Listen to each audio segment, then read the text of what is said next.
Good morning વિદ્યાર્થી મિત્રો. 602 software engineering. તો સોફ્ટવેર એન્જિનિયરિંગમાં આપણે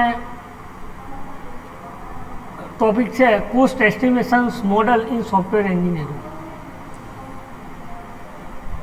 કોસ્ટ એસ્ટિમેશન્સ મોડલ મીન્સ કે કોઈ સોફ્ટવેર આપણે બનાવીએ છીએ તો કયા કયા એનાલિટિકલ કોસ્ટ મોડલ ટેકનિક્સ છે જેના કારણે આપણે કોઈ સોફ્ટવેર એન્જિનિયરિંગ કરી શકીએ, બરાબર. તો એના અકોર્ડિંગ વાત કરીએ તો પહેલાં જોઈએ કોસ્ટ એસ્ટિમેશન્સ મીન્સ વોટ. ખરેખર કોસ્ટ મોડલ કોને કહી શકાય, કઈ રીતે એ એસ્ટિમેશન્સ કરે છે. તો લખ્યું છે કે cost એસ્ટિમેશન્સ is a simply means a technique that is used to find out cost estimate. કે આ ટેકનિક શું ફાઇન્ડ કરે છે કે તમારું કોઈ સોફ્ટવેર બનાવો છો એના પર લાગતો ખર્ચ મીન્સ કે કોસ્ટ એસ્ટિમેટ. આપણે નહીં કહેતા માની લો કે કોઈ મકાન બનાવીએ તો આપણે એવું પૂછીએ કે ભાઈ કઈ રીતે એનું એસ્ટિમેટ કેટલું આવશે, બરાબર. કે ભાઈ મારે આ નહીં આવી સોફ્ટવેર બનાવવું છે તો એ સોફ્ટવેર બનાવવા માટે કેટલું એસ્ટિમેટ લાગી શકે છે, બરાબર. તો એના આપણે શું કહીએ છીએ, કોસ્ટ એસ્ટિમેશન. શું કહીએ છીએ, કોસ્ટ એસ્ટિમેશન. એટલે કે simply means a techniques that is use to find cost estimate. શું ફાઇન્ડ કરે છે, કોસ્ટ એસ્ટિમેટ ફાઇન્ડ કરે છે. Then the cost estimate is the financial spend that is done on effort to develop and test software in software engineering. Cost estimate શું financial spend કરે છે કે કેટલો ખર્ચ લાગે છે કોઈ પણ સોફ્ટવેર ડેવલપ કરીએ આપણે, બરાબર. કોઈ પણ સોફ્ટવેર પાછળ રિસર્ચ કરીએ, બરાબર. કોઈ એપ્લિકેશન્સ બનાવીએ તો એના પાછળ લાગતો ખર્ચ એના આપણે શું કહીએ છીએ, કોસ્ટ એસ્ટિમેટ. એટલે કે the cost estimate is the financial spend that is done on effort to develop and test software in software engineering, બરાબર. એટલે એના અંદર તમે કેટલો સોફ્ટવેર ખર્ચ લગાડી શકો છો, બરાબર. એ ફાઇન્ડ આઉટ જે તમે કરો છો એને આપણે શું કહીએ છીએ, કોસ્ટ એસ્ટિમેશન્સ મોડલ. બીજું લખ્યું છે કે cost estimations model are some mathematical algorithm or parametric equations that are used to estimate the cost of product or project. Cost estimation model શું યુઝ કરે છે તો કે મેથેમેટિકલ અલ્ગોરિધમ્સ યુઝ કરે છે. કેમ કે તમારે એની ગણતરી કરવી પડે અને એ ગણતરી કરવા માટે એના સમ ઇક્વેશન્સ તમે પરફોર્મ કરી શકો છો કે કોઈ પણ પ્રોડક્ટ મીન્સ કે પ્રોજેક્ટ પાછળ કેટલો ખર્ચ લાગે છે, બરાબર. તો એના માટે શું ફાઇન્ડ આઉટ કરવું પડે, તમારી ઇક્વેશન, એના અલ્ગોરિધમ, બરાબર.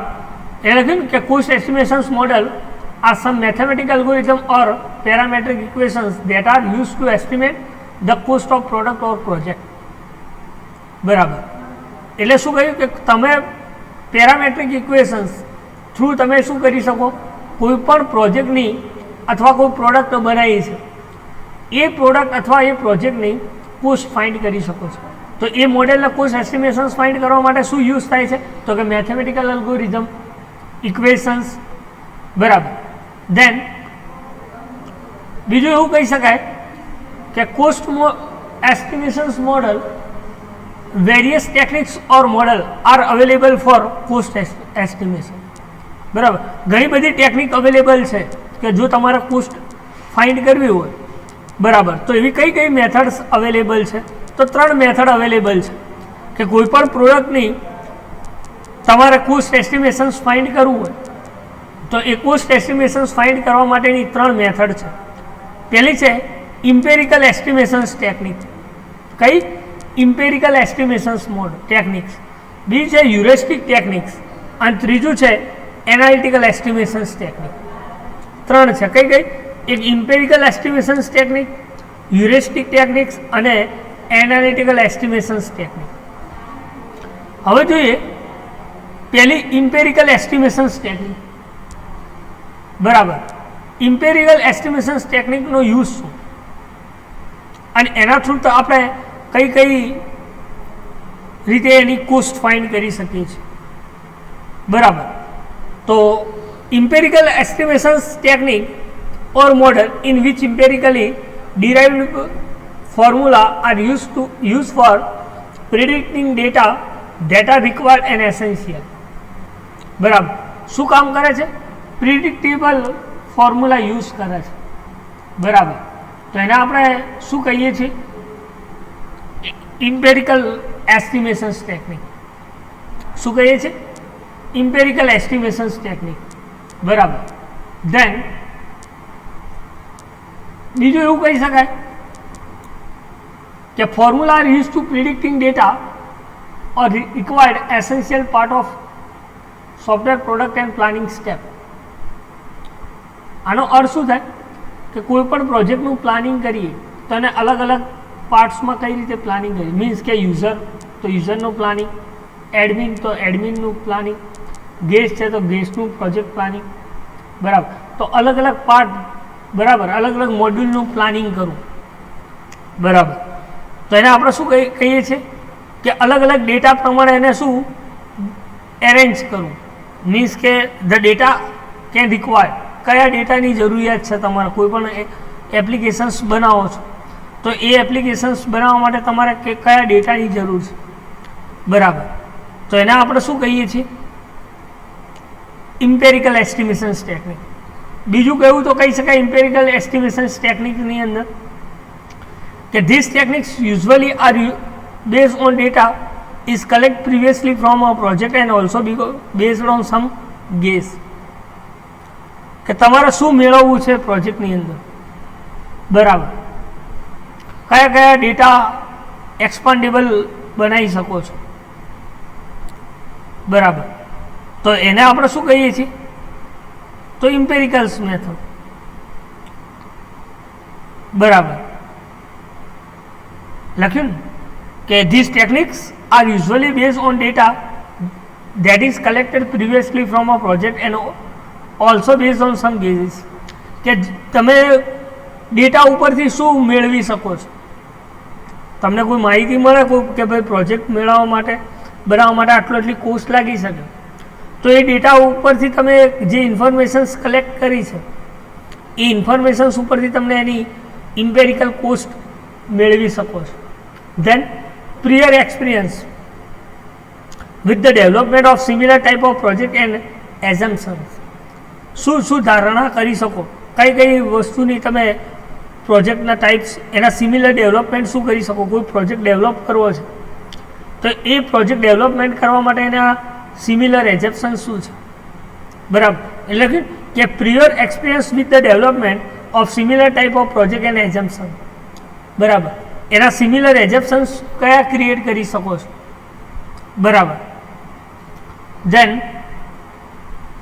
કે ભાઈ આવું બનાવવા માટે આ ટાઈપ્સની રિક્વાયરમેન્ટ છે, બરાબર. તો એ શું કહી શકાય? ટાઈપ્સ ઓફ પ્રોજેક્ટ એઝમ્પશન્સ, બરાબર. And it is use the size of software to estimate the effort, બરાબર. કે સોફ્ટવેરની સાઇઝ કેટલી બનશે, બરાબર. એના અંદર તમે કયા કયા ડેટા યુઝ કરી શકો છો, બરાબર. માની લો કે 20 MB 20 GB this is the size of project, બરાબર. એટલે લખ્યું કે it uses the size of software for estimate and effort, બરાબર. કેટલી સાઇઝ તમે એફોર્ડ કરી શકો છો આટલા ડેટા પ્રમાણે, બરાબર. તો એ જે એસ્ટિમેટ પ્રોવાઈડ થાય છે, બરાબર. તો એ ટેકનિક્સને આપણે કઈ ટેકનિક્સ કહીએ છીએ? તો કે ઇમ્પેરિકલ એસ્ટિમેશન સ્ટેપ. કઈ કહીએ છીએ? ઇમ્પેરિકલ એસ્ટિમેશન સ્ટેપ, બરાબર. ધેન બીજું કહી શકીએ કે in this techniques an educated guess of project parameter is made, બરાબર. કઈ ટેકનિક્સ પેરામીટર તરીકે યુઝ કરી શકો, મેળવી શકો? તો જે ડેટા મળ્યા છે એઝ અ પેરામીટર, અને એ ડેટા પ્રમાણે કોઈ એપ્લિકેશન શું કન્સ્ટ્રક્શન્સ કરીએ છીએ, બરાબર. તો એને પણ આપણે શું કહીએ છીએ? ઇમ્પેરિકલ એસ્ટિમેશન્સ કહી શકે. એટલે લખ્યું કે this model are based on common sense. એનો બેઝિક શું કામ કરે છે આ મેથડ? તો કે કોઈ પણ તમે એક્ટિવિટી ઇન્વોલ્વ કરો છો શાની અંદર? કોસ્ટ એસ્ટિમેશન્સની. લખ્યું કે many activities involve in empirical estimations technique, this techniques is formalize. તમે એને કઈ રીતે ફોર્મલાઇઝ કરો છો કે આ સિસ્ટમની અંદર આ ટેકનિક્સ યુઝ થાય છે, બરાબર? તો એ ટેકનિક્સ પ્રમાણે તમે કઈ કઈ ફોર્મલાઇઝ એક્ટિવિટી કરી શકો છો. એક્ઝામ્પલ તરીકે માની લો કે કોઈ યુઝર છે એક્ટિવિટી, તો યુઝર કઈ કઈ એક્ટિવિટી પરફોર્મ કરે છે? તો કે ભાઈ રજિસ્ટ્રેશન થાય, લોગિન થાય, બરાબર, એન્ડ અધર એક્ટિવિટીઝ. તો એ પ્રમાણે ફોર્મલાઇઝ કરવું, બરાબર. એટલે લખ્યું કે many activities involves in empirical estimation techniques, this techniques is formalize. બરાબર, તમે એની એક્ટિવિટી ફોર્મલાઇઝ કરી શકો છો. એક્ઝામ્પલ તરીકે લખ્યું કે ડીપલી techniques and expert judgement techniques. તો 0 લેવલથી લઈને એની નીડ છે એ પ્રમાણે તમે રિસર્ચ કરો અને એ રિસર્ચ કર્યા પછી તમે એનું ડિસિઝન મીન્સ કે જજમેન્ટ લઈ શકો છો, બરાબર. તો આ ટેકનિક્સથી તમે આ એક્ટિવિટી પરફોર્મ કરી શકો છો, બરાબર. તો જેને આપણે શું કઈ એક્ટિવિટી કહીએ છીએ? ઇમ્પેરિકલ એસ્ટિમેશન્સ ટેકનિક, બરાબર. એના પછી જે સેકન્ડ ટેકનિક્સ એ છે હ્યુરિસ્ટિક ટેકનિક્સ, બરાબર. હ્યુરિસ્ટિક ટેકનિક્સ એ શું કામ કરે છે? તો heuristic word derived from Greek word means is the discover heuristic techniques. Is techniques or model is used for solving problem. કોઈ પણ સિસ્ટમમાં પ્રોબ્લેમ અરાઇઝ થાય છે, બરાબર, કોઈ એરર્સ કન્સિડર થાય, બગ્સ, બરાબર, તેવા પ્રોબ્લેમ્સ કઈ રીતે તમે સોલ્વ આઉટ કરી શકો છો એપ્લિકેશન્સની? એટલે કે heuristic word is derived from a Greek word that means to discover the heuristic techniques is techniques or model that is used for solving problem. કોઈ પ્રોબ્લેમ્સ મોડલની અંદર અરાઇઝ થાય તો એ પ્રોબ્લેમને પહેલાં શું કરવું પડે? તો લર્નિંગ, ધેન ડિસ્કવરિંગ, બરાબર. અને આવી તમે પ્રેક્ટિકલ્સ મેથડ યુઝ કરો, બરાબર, તો એ પ્રોબ્લેમનું સોલ્યુશન્સ આવી શકે છે. એટલે લખ્યું કે problem learning or Discovery in the practical method which are use for achieving immediate goals. તમારા ગોલને ફૂલફિલ કરવા માટે તમારે શું કરવું પડે? લર્નિંગ કરવું પડે, ડિસ્કવર કરવો પડે પ્રોબ્લેમ્સ, બરાબર, જેથી કરીને તમે તમારો જે ગોલ છે એ ગોલ ફૂલફિલ થાય, બરાબર. એટલે કેમ કે learning or discovering in this practical method which are used for achieving immediate goals, બરાબર. જો તમારા ગોલ પ્રોપર ક્રિએટ કરવો, બરાબર, તો તમે આ ટેકનિક્સનો યુઝ કરી શકો છો, બરાબર, કે જેથી કરી એની જે અમુક પ્રેક્ટિકલ્સ મેથડ છે કે પહેલાં એ પ્રોબ્લેમ્સ કયા મોડ્યુલ્સમાં આવે છે, એ પ્રોબ્લેમ્સ શાના લીધે આવે છે, બરાબર, અને એ પ્રોબ્લેમ આવે છે તો એનું સોલ્યુશન શું, બરાબર. તો એ શું તમે એનો તમારા ગોલ સુધી તમે પહોંચી શકો છો, બરાબર. તો એવી જે ટેકનિક્સનો આપણે યુઝ કરીએ છીએ તો એ ટેકનિક્સને આપણે શું કહીએ છીએ? તો એને આપણે હ્યુરિસ્ટિક ટેકનિક્સ કહીએ છીએ. કઈ ટેકનિક્સ કહીએ છીએ? Heuristic technique. Then this techniques are flexible and simple.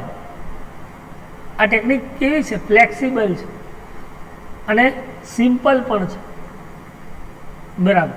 કારણ શું? કે આ ટેકનિકની મદદથી તમે ઇઝીલી પ્રોબ્લેમ સોલ્વ આઉટ કરી શકો છો. એટલા માટે કેવી છે? ફ્લેક્સિબલ છે, સિમ્પલ છે. મીન્સ કે તમે પ્રોબ્લેમ્સ જેવી એરર જનરેટ થાય એ એરર ઉપરથી તમે એનું ડિસિઝન્સ લઈ શકો છો, બરાબર. એટલે કેમ કે this techniques are flexible and simple for taking quick decisions. તમે એના માટે ઝડપથી ડિસિઝન્સ પણ લઈ શકો છો. એક્ઝામ્પલ તરીકે તમને એવું કહે કે ચલો ભાઈ આ સોફ્ટવેરમાં સ્ટેટમેન્ટ કોલ મિસિંગ છે, તો આપણને ખ્યાલ આવી જાય કે સેમિકોલોન નહીં કરે, સ્ટેટમેન્ટમાં પ્રોબ્લેમ છે, અથવા તો તમને લાઈન નંબર આપે તો તમે ઝડપ એ જ લાઈનમાં એરર્સ શોધો એટલે તમને શું થાય, તમારું સોલ્યુશન્સ મળી જાય. મીન્સ કે તમને ડિસિઝન્સ ઝડપથી મેળવી શકો છો આ ટેકનિક્સની મદદ. એ લખ્યું કે this techniques are flexible and simple for taking quick decision through આ shortcut and good enough calculations.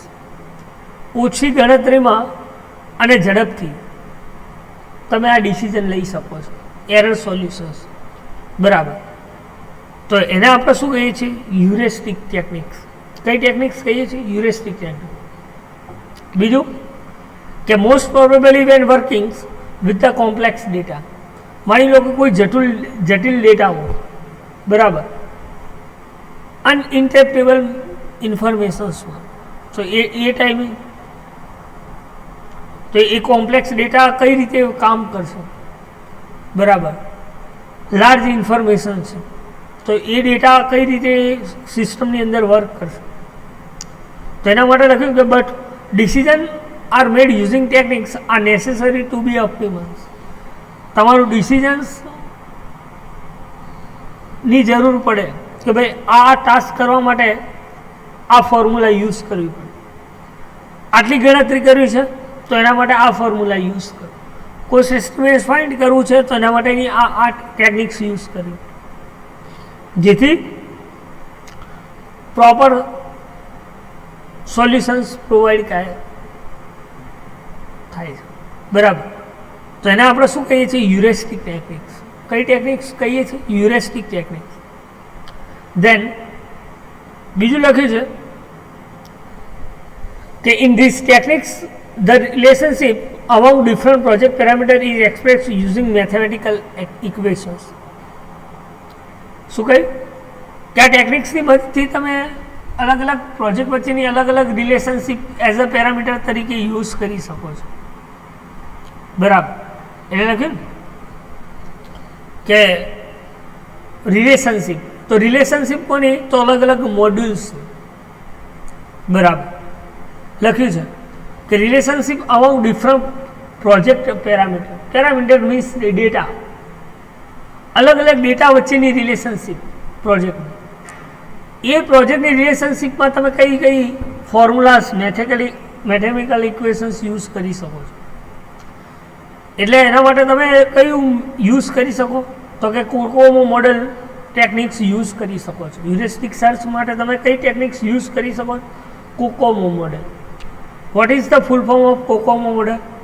The constructive cost model. The full form of COCOMO model. બરાબર. એટલે the popular heuristic techniques, કઈ પોપ્યુલર ટેકનિક્સ છે heuristic techniques માટે? તો કે COCOMO model, means કે constructive cost model. અને આ ટેકનિક્સની મદદથી આપણે શું કરી શકો છો? તો કે જે ડિસિઝન ઇન્વેસ્ટમેન્ટ કર્યા છે, જે એનાલિસિસ કર્યું છે, એ એનાલિસિસ પ્રમાણે તમે એના ડિસિઝન ઇન્વેસ્ટમેન્ટ કરી શકો છો એપ્લિકેશન્સની. બરાબર. એટલે લખ્યું ને કે this techniques is also use to increase or speed up the analysis and investment decision. બરાબર. શું કરી શકો? ડિસિઝન્સ ઝડપથી લઈ શકો છો. કોઈ પણ એનાલિસિસ તમે સોફ્ટવેર બનાવ્યું છે તો એ સોફ્ટવેર બનાવવા માટે શું કરીએ? ફર્સ્ટ ટર્મ તો SDLC મીન્સ કે એનાલિસિસ, ડિઝાઇન, કોડિંગ, ટેસ્ટિંગ અને મેન્ટેનન્સ. તો એના જે એનાલિસિસ કર્યું છે સિસ્ટમ માટે, તો એ એનાલિસિસ જે ક્રિએટ કર્યું છે એમાં ઇન્ક્રીઝ મીન્સ કે ફરીથી કોઈ નવું કન્સેપ્ટ એડ કરવો તો પણ કરી શકો. બીજું કોઈ ડિસિઝન્સ લેવું હોય તો પણ એના અંદર તમે એનાલિસિસમાં લઈ શકો છો, જેથી કરીને તમારી જે રિક્વાયરમેન્ટ છે એ રિક્વાયરમેન્ટ ફૂલફિલ થાય. બરાબર. તો એવી જે ટેકનિક્સ યુઝ થાય છે તો એ ટેકનિક્સને આપણે કઈ ટેકનિક્સ કહીએ છીએ? તો કે હ્યુરિસ્ટિક ટેકનિક્સ. કઈ ટેકનિક્સ કહીએ છીએ? Heuristic technique. બીજું છે એનાલિટિકલ એસ્ટિમેશન્સ ટેકનિક. કઈ છે? Analytical estimations technique. તો analytical estimations techniques means what, અને એ શું કામ કરે છે? તો analytical estimations technique is the type of technique that is used to measure work. કઈ રીતે કામ કરે છે એનાલિટિકલ ટેકનિક્સ?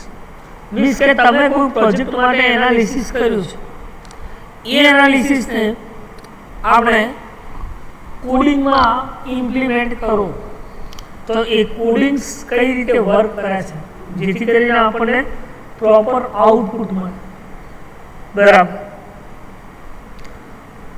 તો એના આપણે શું કહીએ છીએ? Analytical estimations technique. કે એનાલિસિસ માટે કેટલું એસ્ટિમેશન્સ આવશે. માની લો કોઈ સિસ્ટમ બનાવી છે તો એ સિસ્ટમમાં એનાલિસિસ તમે કેટલું કરી શકો છો. તો એ ટેકનિક્સ માટે જે યુઝ થાય છે એને આપણે કઈ ટેકનિક્સ કહીએ છીએ? Analytical estimations technique. લખ્યું છે કે the risk task is divide. શું લખ્યું? The task is divided or broken down into the basic component operations or element for analyzing. જે કામ છે એને અલગ અલગ કમ્પોનન્ટમાં વહેંચવું, એટલે કે ડિવાઇડ. કમ્પોનન્ટ અલગ ઓપરેશન કરશે, એલિમેન્ટ્સ अलग, एट्रीब्यूट्स अलग एनालाइज करवा कि कयो एलिमेंट कयो कंपोनेंट શું કામ કરશે, એ કામ તમે ડિવાઇડ કરો તો તમે શું કરી શકો? એનાલિટિકલ એસ્ટિમેશન્સ કર્યું એવું કહી શકો. બરાબર.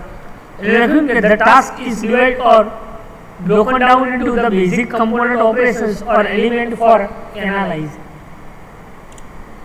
બરાબર. then સેકન્ડ શું કામ કરવાનું છે એનાલિટિકલ એસ્ટિમેશન્સ ટેકનિક્સ જો ફાઇન્ડ કરવું હોય તો કે if the standard time is available from some other source, કે રિસોર્સ કેટલા અવેલેબલ છે સિસ્ટમની અંદર.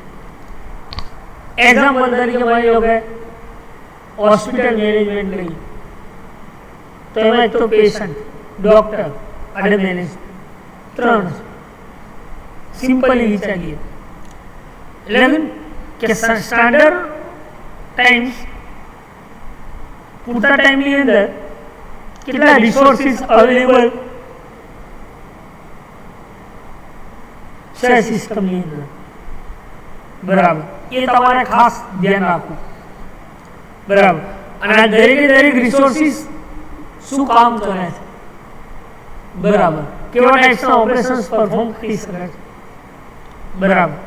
તો એને આપણે શું કહીએ છીએ? Second step. એટલે if the standard times is available from some other source then these source are applied to each element or component of work. કે જ્યારે આપણે સોર્સ એપ્લાય કરીએ છીએ ત્યારે એ એલિમેન્ટ અને કમ્પોનન્ટ એ શું કામ કરે છે?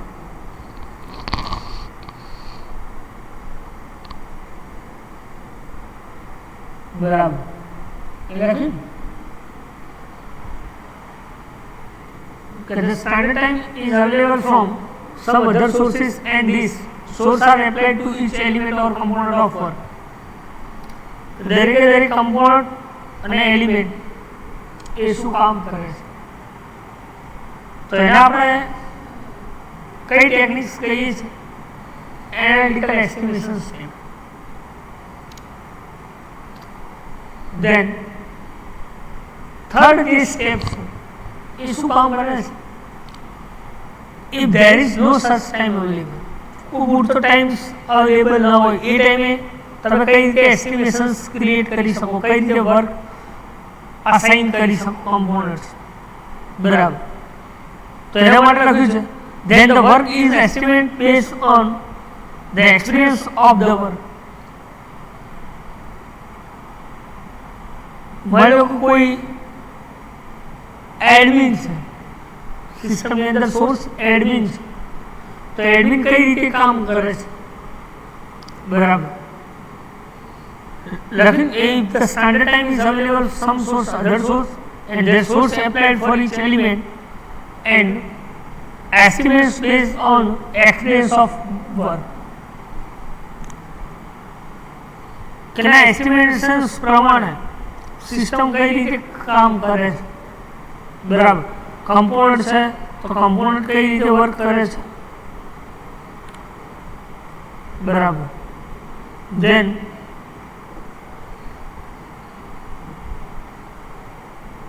એલિમેન્ટ છે તો એલિમેન્ટ કઈ રીતે વર્ક કરે છે. બરાબર. તો એ શું છે થર્ડ. અને જે લાસ્ટ જેને આપણે રિઝલ્ટ કહીએ છીએ, તો રિઝલ્ટ કઈ રીતે ડિરાઈવ થાય છે, તો એના પ્રોજેક્ટ પ્રમાણે તમે એનું રિઝલ્ટ, એનું ઓપરેશન્સ પ્રમાણે તમારું રિઝલ્ટ કન્સિડર થાય છે. એટલે એને લખ્યું કે result are derived by making certain basic assumptions about the project. Hence the analytical assumptions estimations techniques has some scientific basic. બરાબર.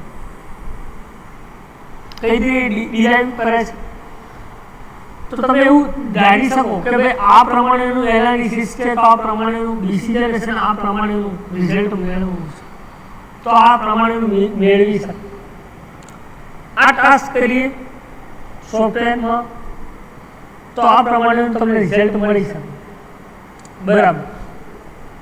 એટલે શું કે making certain basic assumptions about the project. The analytical estimation technique has some scientific base. બરાબર. જે પ્રમાણે logic તમે implement કર્યું છે સિસ્ટમ, અને એ લોજિક પ્રમાણે એ ઓપરેશન્સ પરફોર્મ કરીને આપણને શું આપે છે, રિઝલ્ટ આપે છે. બરાબર. તો એને આપણે કયું મોડેલ કહીએ છીએ, કઈ ટેકનિક્સ કહીએ છીએ, analytical estimations techniques. Then software science is based on analytical estimations model. Software science શું ક્રિએટ કરે છે, એસ્ટિમેશન્સ મોડેલ. કારણ કે કોઈ પણ એપ્લિકેશન્સ બનાવીએ તો એના પહેલાં આપણે શું ક્રિએટ કરવું પડે, એનાલિસિસ. બરાબર. એટલે લખ્યું કે બેઝડ ઓન એનાલિટિકલ એસ્ટિમેશન્સ મોડેલ. એ કોના ઉપર આધારિત છે, એસ્ટિમેશન્સ મોડેલ ઉપર આધારિત. બરાબર. તો એ ટેકનિક્સને આપણે કઈ ટેકનિક્સ કહીએ છીએ, એનાલિટિકલ એસ્ટિમેશન્સ ટેકનિક. બરાબર. તો cost estimations model in software engineering. બરાબર. તો આમાં કોઈ ડાઉટ્સ હોય તો તમે પૂછી શકો છો કે કોસ્ટ એસ્ટિમેશન્સ કોને કહી શકાય, એના મોડલ્સ કેટલા અવેલેબલ છે, દરેકે દરેક મોડલ શું કામ કરે છે. જેમ કે ઇમ્પેરિકલ એસ્ટિમેશન્સ ટેકનિક, હ્યુરિસ્ટિક ટેકનિક્સ અને એનાલિટિકલ એસ્ટિમેશન્સ ટેકનિક. આ દરેકે દરેક ટેકનિક શું ટાસ્ક ક્રિએટ કરે છે. બરાબર. ક્યાં ક્યાં ઓપરેશન્સ પરફોર્મ કરે છે, તો એને આપણે શું કહીએ છીએ, એસ્ટિમેશન્સ છે. નવ શું છે, નેક્સ્ટ છે risk projections. Risk projections. Risk કોઈ સિસ્ટમ ડેવલપ કરીએ ત્યારે કેવા કેવા ટાઈપ્સનું તમે રિસ્ક લઈ શકો છો. બરાબર. એટલે રિસ્ક પ્રોજેક્શન્સ. Then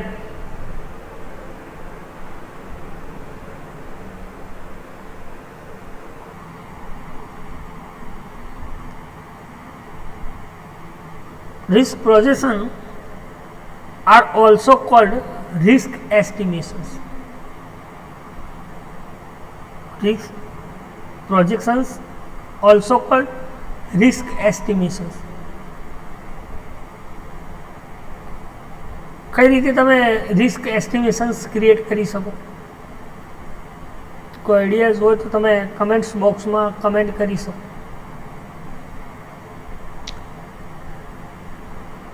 તો એના માટે કહ્યું છે attempt to rate each risk in 2 ways.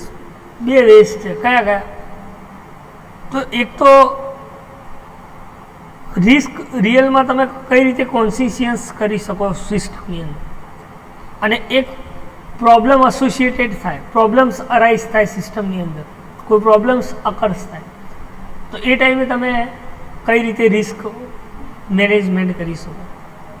એટલે કે probability that risk is real and conscious. Probability means સંભાવના કે આવું કરવાથી આ પ્રમાણેના ડેટા લોસ થઈ શકે છે, બરાબર, એવી સંભાવના, બરાબર. એટલે લખ્યું કે probability that risk is real and conscious.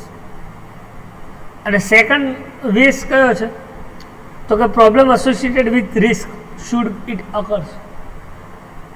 બરાબર, કે કોઈ રિસ્ક લેવાથી કોઈ પ્રોબ્લેમ્સ અકર્સ થતો, કોઈ ડિસિઝન્સ લેવાથી કોઈ સિસ્ટમ ઇન્ટરપ્શન્સ ક્રિએટ કરતું, બરાબર.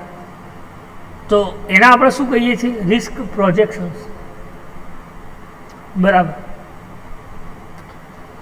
તો કોઈ પણ રિસ્ક પ્રોજેક્શન્સ પરફોર્મ કરીએ તો એ કઈ મેનર્સમાં અને કેવી એક્ટિવિટી પ્રોજેક્શન્સ પ્રોવાઈડ કરે છે, બરાબર. So looking at the project planner and along with other manager and technical staff perform for risk projections activity. બરાબર, જે પ્રોજેક્ટ મેનેજમેન્ટ કરે છે એ 4 એક્ટિવિટી પરફોર્મ કરે છે કોઈ રિસ્ક પ્રોજેક્શન્સ ક્રિએટ કરવા માટે. કઈ એક્ટિવિટી પરફોર્મ કરે છે? તો પહેલી છે establish a scale that reflect the perceived likelihood of risk. Scale means માપ, કે પર્ટિક્યુલર સિસ્ટમ એ કેટલા માપની, કેટલા એરિયાની અંદર રિફ્લેક્ટ થાય છે, બરાબર. તો એના આપણે શું કહીએ છીએ? Establish scale that reflect perceived likelihood of risk, બરાબર. કે એના માટે તમે કઈ રિસ્ક એસ્ટાબ્લિશ ક્રિએટ કરી શકો છો. સેકન્ડ છે delight the conscious of risk. કોઈ રિસ્ક કઈ રીતે કોન્સિયસ પ્રોજેક્ટની અંદર ક્રિએટ કરી શકો, બરાબર. થર્ડ છે એસ્ટિમેટ્સ the impact of risk on the project and product. કે જે એસ્ટિમેટ ક્રિએટ કર્યું છે કોઈ પ્રોડક્ટ બનાવવા માટે, એના અકોર્ડિંગ તમે કઈ ઇન્ફોર્મેશન્સ ઇમ્પેક્ટ કરી શકો છો, જેને એસ્ટિમેટ ઇમ્પેક્ટ કહીએ છીએ રિસ્ક. લગન કે estimate the impact of risk on the project and product. Fourth છે the overall accuracy of risk projections so that there will be no misunderstanding. કે સિસ્ટમ જે બનાવી છે એ સિસ્ટમ ઓલ ઓવર એક્યુરેસી કેટલી પ્રોવાઈડ કરે છે, બરાબર. અને એ પ્રોજેક્ટની અંદર તમે જે કોડ લખ્યો છે, જે ઇન્ફોર્મેશન્સ ક્રિએટ કરી છે, એમાંથી મિસઅન્ડરસ્ટેન્ડિંગવાળી ઇન્ફોર્મેશન્સ કેટલી છે, બરાબર. તો આ રીતે તમે પ્રોજેક્ટ રિસ્ક ક્રિએટ કરી શકો છો. એટલે લખ્યું કે the overall accuracy of risk projection so that there will be no misunderstanding, બરાબર. જે વધારાની ઇન્ફોર્મેશન્સ હોય તો એ એક્યુરેસી કઈ રીતે તમે પ્રોવાઈડ કરી શકો સિસ્ટમની અંદર, બરાબર. તો એને આપણે શું કહીએ છીએ? Risk projections. એના પછી છે ડેવલપિંગ અ રિસ્ક ટેબલ. કોઈ સિસ્ટમ ક્રિએટ કરી છે તો એના માટે જે રિસ્ક લઈએ છીએ સિસ્ટમ પ્રોડક્ટ માટે, તો એના અકોર્ડિંગ એક ટેબલ ક્રિએટ કર્યું છે કે એમાં કઈ કઈ ટેકનિક્સ અવેલેબલ છે પ્રોજેક્શન્સ. બરાબર. તો લખ્યું કે risk table provide a project manager with the simple techniques for risk projects. કઈ કઈ સિમ્પલ ટેકનિક્સ આ ટેબલમાં ક્રિએટ થાય છે, તો એ ટેકનિક્સ આપણને બતાવી છે. બરાબર. કયા કયા સ્ટેપ છે તમે જોઈ શકો છો. તો 4 સ્ટેપ પ્રોવાઈડ થાય છે. પહેલું છે post team begin by listing all risk in first column of the table. Project team being the listing risk in first column of table. કયા કયા છે? accomplish with the help of risk item checklist. કે પહેલા જેટલી બી project ટીમે list કર્યું છે કે ભાઈ આ સિસ્ટમની અંદર આ રિસ્ક છે, એ દરેક તમારે પહેલાં શું કરવું પડે, એના રિસ્ક પ્રમાણે ચેક કરવું પડે, એ લિસ્ટ ચેક કરવું પડે. ટેબલની અંદર જે લિસ્ટ ક્રિએટ કર્યું છે એ લિસ્ટ ચેક કરવું પડે. બરાબર. કે એડમિનના અંદર એડમિન મોડ્યુલ છે માની લો, તો એના અંદર આ પ્રમાણેના રિસ્ક અવેલેબલ છે, યુઝર છે તો એના અંદર આ પ્રમાણે રિસ્ક તમે લઈ શકો છો. ગેસ્ટ છે તો એના અંદર પણ આ પ્રમાણે તમે એનાલિસિસ કરી શકો છો. બરાબર. તો લખ્યું કે projecting being by listing all risk. જ્યારે સિસ્ટમ પ્રોવાઈડ બને છે એના પહેલાં એ દરેક તમારે લિસ્ટ શું કરવું પડે, ચેક કરવું પડે. બીજું કે each risk is categorize second column. દરેક રિસ્ક તમારે સેકન્ડ કોલમની અંદર કેટેગરી પ્રમાણે ગોઠવવા પડે. એક્ઝામ્પલ તરીકે લખ્યું છે કે PS implies a project size. Project size means PS. Risk B એટલે બિઝનેસ ઇન્ટેલિજન્સ, બિઝનેસ રિસ્ક કે કોઈ પણ બિઝનેસના અકોર્ડિંગ તમે એની સાઇઝ કઈ ક્રિએટ કરી શકો છો. બરાબર. સિસ્ટમ કેવા ટાઈપ્સની છે અને એ સિસ્ટમના અકોર્ડિંગ તમે કેવા ટાઈપ્સના રિસ્ક લઈ શકો છો. બરાબર.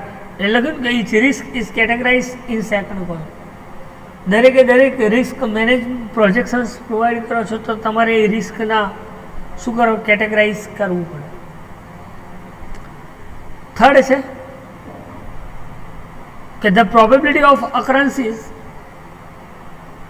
of each risk is enter the next column of table.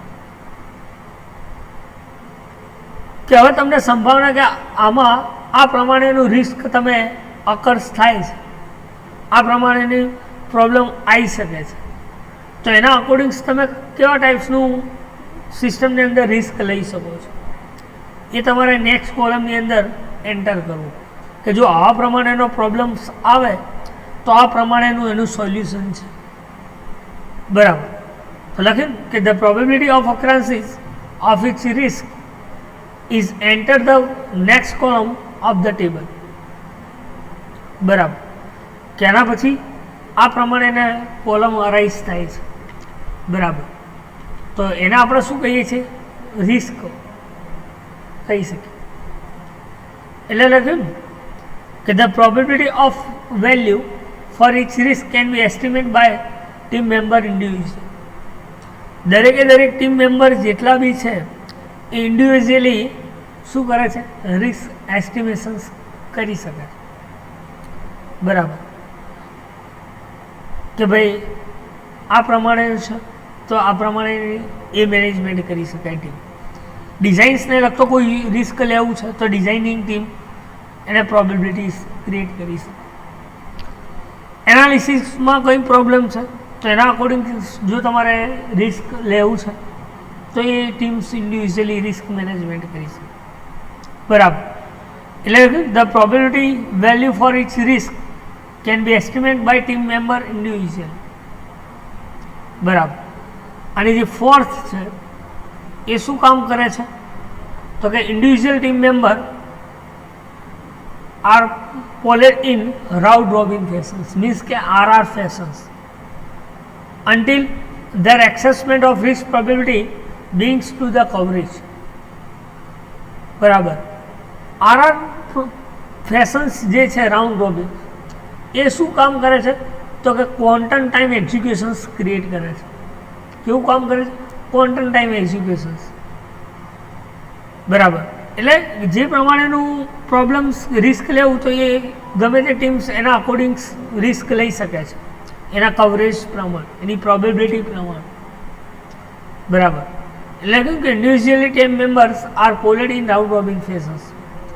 ગમે તે ટાઈમે ગમે એ રીતે રિસ્ક એનાલાઇઝ કરી શકે છે, આખી સિસ્ટમ એક્સેસમેન્ટ કરી શકે છે. બરાબર. તો એને આપણે શું કહીએ છીએ? Risk projections. બીજું છે risk impact. એક્સેસિંગ risk impact. Risk કઈ રીતે તમે એક્સેસિંગ કરી શકો છો? તો કે નેચર ઓફ ધ રિસ્ક.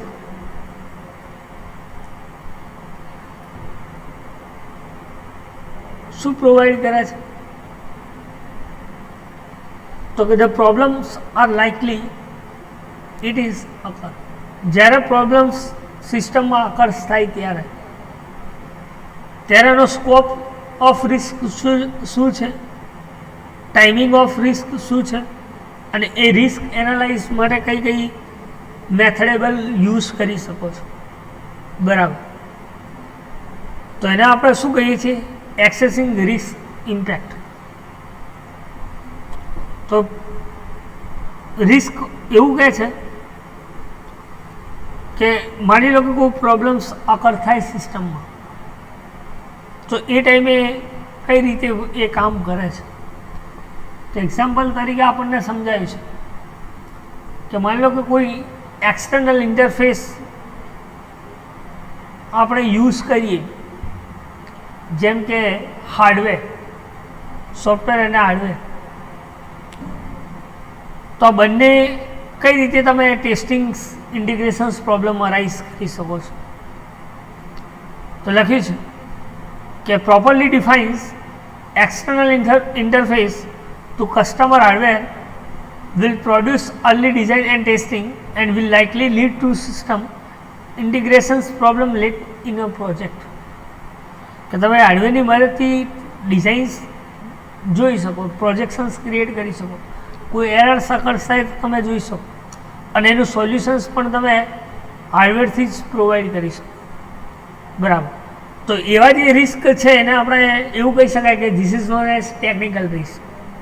બરાબર. માની લો કે કોઈ વિઝ્યુલાઇઝ કેબલ ખરાબ હોય તો તમે આપણે એ સિસ્ટમ યુઝ નથી કરી શકતા. બરાબર. તો એવી જે સિસ્ટમ છે એને આપણે શું કહીએ છીએ? Nature of risk. બરાબર. એક્ઝામ્પલ તરીકે આપણે શું, તો એનો સ્કોપ શું, ટાઈમિંગ શું છે, બરાબર, અને કઈ રીતે વર્ક કરે છે. તો પહેલાં જોઈએ scope of risk.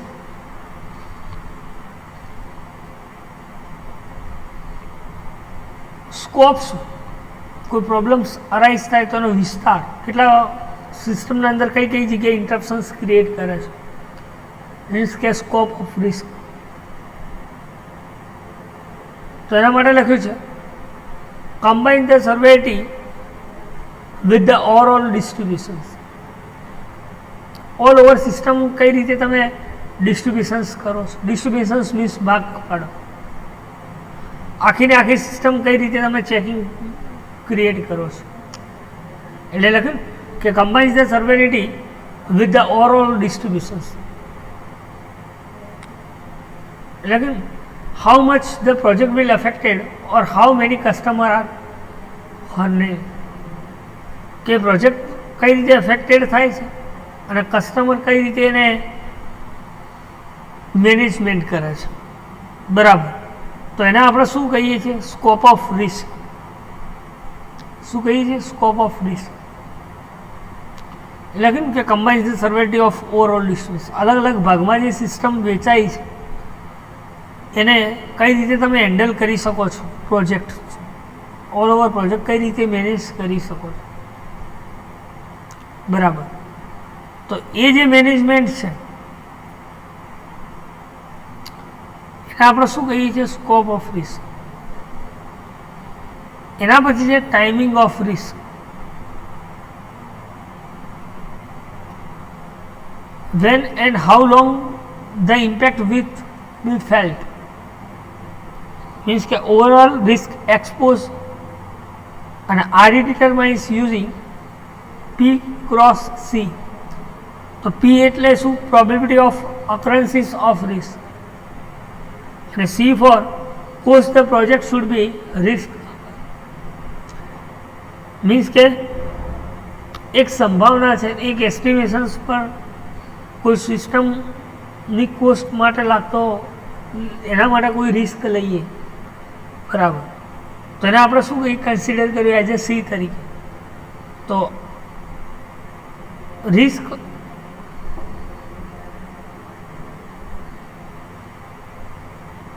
Is equal to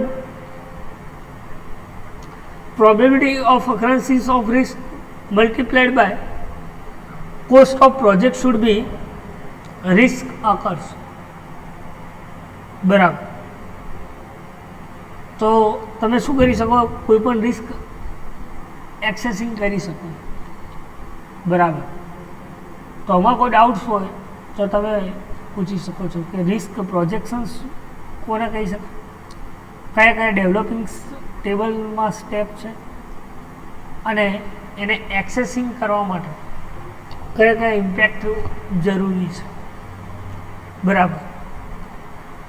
તો બે પોઈન્ટ્સ ચલાવ્યું આપણે, cost estimations model in software engineering અને રિસ્ક પ્રોજેક્શન્સ. આ બંનેમાં કોઈ ડાઉટ્સ હોય, બરાબર, તો તમે પૂછી શકો છો. ફરી એકવાર કહી દઉં કે કોસ્ટ એસ્ટિમેશન્સ કોને કહી શકે, બરાબર. કે કોઈ ડાઉટ્સ હોય, કોઈ ક્વેરી હોય તો નીકળે.